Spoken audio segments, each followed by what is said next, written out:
आज आपण अख्ख्या बटाट्याची रस्सेदार सावजी भाजी तयार करणार आहोत, नागपुरी सावजी भाजी. त्यासाठी 1 पाव बटाटे घेतलेले आहे, साधारण 1 कांदा घेतलेला आहे, तिखट, मीठ आणि मसाला, हळद, धणे जिरं पावडर आणि सावजी मसाला. हे बटाटे उकळलेले आहेत. सावजी रस्सेदार बटाट्याची भाजी बनवायची. अख्खी बटाटे आहेत.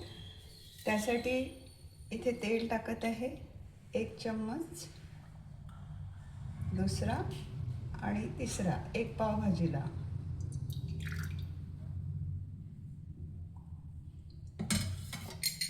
कारण आपल्याला बटाटे तेलामध्ये तळायचे आहेत. तेल तापायला ठेवलेलं आहे. तेल तापलेलं आहे. यामध्ये बटाटे टाकायचे आणि ते तेलात होऊ द्यायचे.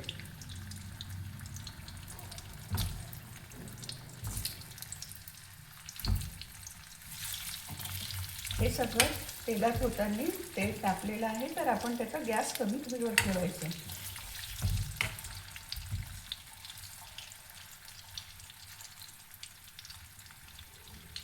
आणि ते झाकून ठेवल्याने लवकर होतात.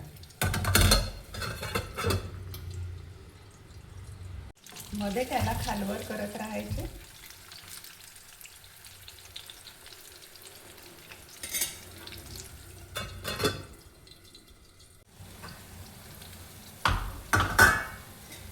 बटाटे लालसर असे गुलाबीसर तळल्या गेलेले आहे. ते आता आपण काढून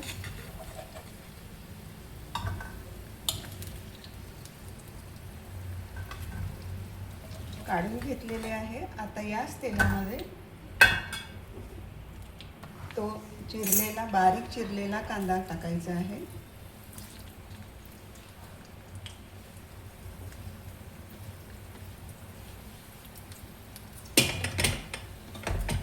आणि हा सुद्धा मंद आचेवरती सावकाश होऊ द्यायचा.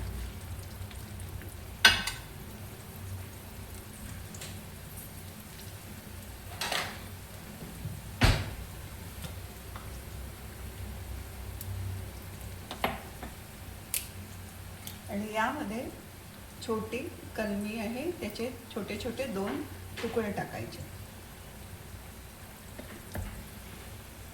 हे कांदे सुद्धा तुम्ही तळताना झाकून ठेवले तर लवकर होतात. सर्व भाज्या मंद आचेवरती केल्याने टेस्टी आणि दिसायला छान होतात आणि सगळ्या गोष्टीचा रस त्याच्यामध्ये जात असतो आणि गॅसची बचत सुद्धा होते. आणि झाकून ठेवायचं. आता हा मसाला होत आलेला आहे. यामध्ये छोट्या चम्मचनी अर्धा चम्मच जिरं पावडर आणि 1 चम्मच धने पावडर,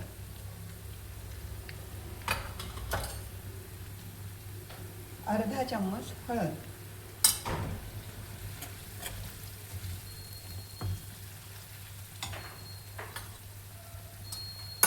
आणि हा सावजी मसाला आहे. हा मी घरी केलेला आहे. हा सावजी मसाला 1 चम्मच टाकायचा आणि याला सुद्धा तेलात होऊ द्यायचं. नंतर हे तिखट आहे, छोटा चम्मच आहे. तिखट 1 पावाला 1 चम्मच. जर तुम्हाला अजून तिखट पाहिजे असेल तर जास्ती टाका, कमी पाहिजे असेल तर कमी टाका.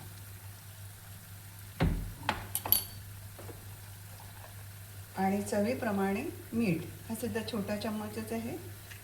चवीप्रमाणे मीठ टाकायचं.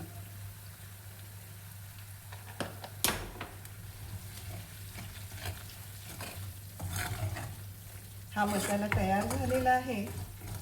या मसाल्यामध्ये हे बटाटे जे आपण तळलेले होते ते टाकायचे.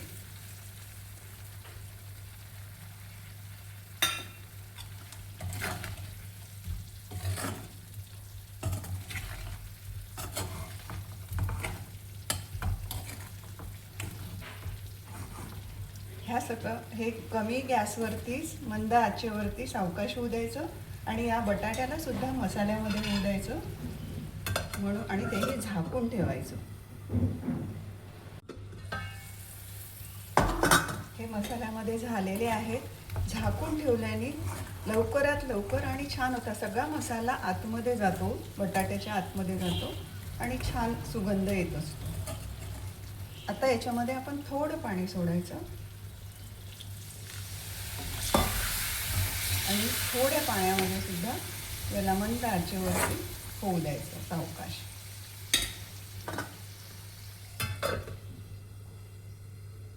प्रत्येक वेळेस झाकून ठेवा. मध्ये मध्ये हे बघत राहायचं की याच्यामध्ये पाणी आहे का, तेलात चांगलं होत आहे ना, हे बघत राहायचं. खालवर करायचं आणि परत झाकून ठेवूया.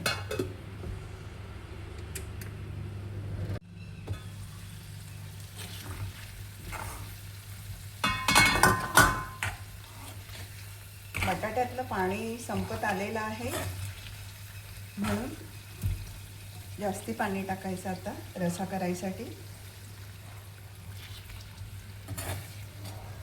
आणि ही बटाटे मी कुकरमध्ये नव्हते उकळले. कुकरमध्ये उकळले की जास्ती शिजतात, बटाटे फुटतात. मी गंजात उकळलेले आहे आणि फक्त साल निघेल इथपर्यंतच उकळायचे आणि मग ते छान मसाल्यामध्ये होऊ द्यायचे.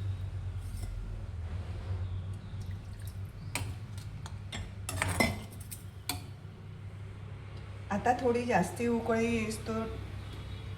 एकदा त्याला जास्ती उकळी येण्यासाठी गॅस जास्ती करायचा असतो, तेव्हा पण झाकून ठेवायचं.